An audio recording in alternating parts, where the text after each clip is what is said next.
Thanks, Seb. Look, yeah, obviously very gritty win. Adelaide obviously have come out, new coach, so sometimes it can be really difficult. You're trying to turn a game around after playing Friday.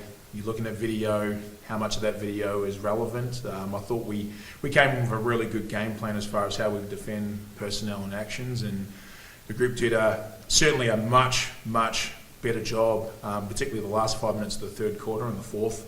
I thought defensively were great. We kept them to 5 points in that last quarter of the third, and obviously KR here, Kelsey Rees, was part of that group that closed out that third with Mike, Abby and Izzy. So, and I think G was a part of that too in those rotations. So look, really happy that we came away with that result. I thought, we used our conditioning and our persistence, our durability was certainly going to get tested, and credit to Adelaide for coming out and certainly giving us their best. Were you surprised by the way Adelaide came out, just considering of the week they just had?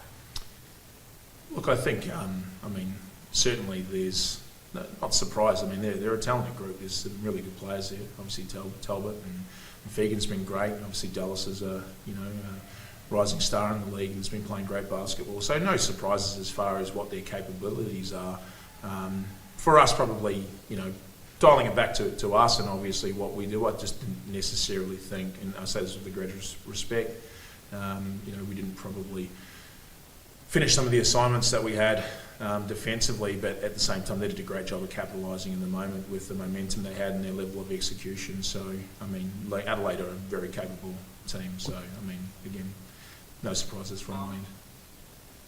Yeah, that 19-0 run midway through the third quarter into the fourth, you touched on it.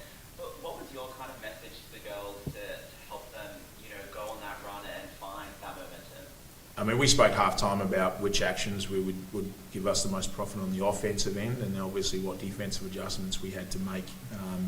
And again, it was just about positioning ourselves in the right areas of the floor and continue to stay aggressive. Changed the pick and roll coverage a little, which I thought was exceptional, and I think our bids did a great job of making that job a lot easier for our guards to be able to stay in front. Dallas at speed, Brazil at speed, Steph at speed.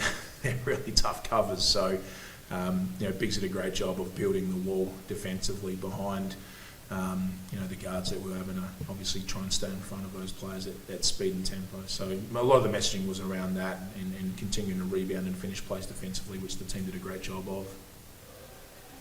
Kelsey, I'll just move to you for a couple of questions. How did you find the game on the floor today? It looked like it was very much a grind until about that fourth quarter. Yeah, definitely. I think Adelaide came out fighting. Obviously, they have a new coach and they have a lot of players trying to prove themselves and prove their role in a potentially new system. So they came out and probably got the first punch, but we were able to stay collected, and then at halftime just make sure we focus in on those areas that we wanted to. And really in the second half, it was a lot of fun out there on the floor. I think we were a little more aggressive, and in that mindset, we were a little more ready for those players that had been going well in the first half and knew how we were going to try and stop that. So it was a fun game. Definitely wasn't an easy one, but it was a great way to grind out a win. And obviously you just beat Sydney 2 days ago. How was that recovery process like? Yeah, I think that's pro sport. I don't think you can have excuses for back-to-back games. We are here to play basketball and we all enjoy it, and at this stage I think all of our team, whether it be in the pros or in college or in the juniors, have played many games where you have one day in between. So everyone was able to do what they needed to do, and I'm sure there was a little bit of fatigue, but everyone was able to stay ready and be vocal and make sure we pick each other up, and the energy is there from the start. That's a really politically correct way of saying coach made us come back to Bendigo. We did video, we did a whiteboard session, and then we did some walkthrough in preparation for that game. Just to Kelsey's point there, we had a schedule which obviously we spoke about earlier in the week, so we knew exactly what that would look like, and the mental preparation is a really important part, and then obviously the recovery physically and on the reload's a really important part. So credit to this group, because it would have been really easy to say we went away or we split the weekend and not prepare, but this group has far too much respect and care for each other and themselves and the game. And so when we got back on Saturday after travelling from Sydney and then driving back from Melbourne to Bendigo, we got in the locker room and we started doing video, so we went straight to work, and then obviously had a longer recovery from that point onwards. So this group's tough, incredibly resilient, incredibly durable, incredibly hardworking, and I can't credit them enough for the amount of work and care that they put into what we're trying to produce on a weekly basis. And just touching on the group a little bit, Kennedy, obviously no Tolo, she wasn't there on Friday night either. Are you looking for a replacement for her currently, or are you kind of happy with the team and with the girls stepping up like Kelsey and Olivia? Yeah, sure. I mean, look, I've expressed this to the team. Obviously, Dan and I are considering all possibilities, and those possibilities could be that right now, obviously, the market's tough. The market is tough. There aren't any ready-made, 6'5". We've got KR here who's just a little taller than Tolo, so we've got a big here. And we're back in the group that we've currently got. Both Polly and Kay are doing an exceptional job. Obviously, KG is capable of obviously playing a bigger role where she needs to, and has obviously been a capable rebounder all season long. But look, certainly Dan and I are considering all possibilities outside of what an import could look like, or potentially the New Zealand League finishes up soon enough. But for me, the right person's really critical for our program, someone that fits our community, fits our culture, fits our team, and is prepared to play a role, because the investment that both myself and the club have committed to with our players won't change. So roles will look fairly similar. I mean, right now obviously everyone's playing more and having to lift a slightly heavier load and doing a great job of that, but at least for the short term right now, we'll back people in until the right candidate presents that will be able to enhance our group and help us continue to play basketball the right way.